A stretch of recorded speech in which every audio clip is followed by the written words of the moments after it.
ভাই বালি, এতদিনেই প্রথম তোকে চিঠি লিখছি। গোড়ার দিকে প্রয়োজন হয়নি, অষ্টপ্রহর একসঙ্গে ছিল।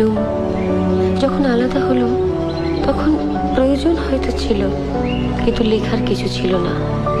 মনে পড়ে তুই বারবার জিজ্ঞেস করতিস দেশ কি, পিসিমার দেশের বাড়ি আর মুকুলের দেশের বাড়ি আলাদা কেন? বিহারী বাবু যে দেশের কাজ করেন সে কোন দেশ? তোর সঙ্গে ছাড়াছাড়ি হবার পর থেকে সেই চিন্তা আমায় বড় ভাবিয়েছে রে। তোর আর আমার মধ্যে বাইরে অনেক অমিল ছিল, তবুও আমরা সই পাতিয়েছিল। বেশ ছিলাম দর্জিপাড়া স্ট্রিটের দোতলার অন্তঃপুরে। সেটাই ছিল আমাদের রোজকার জগৎ।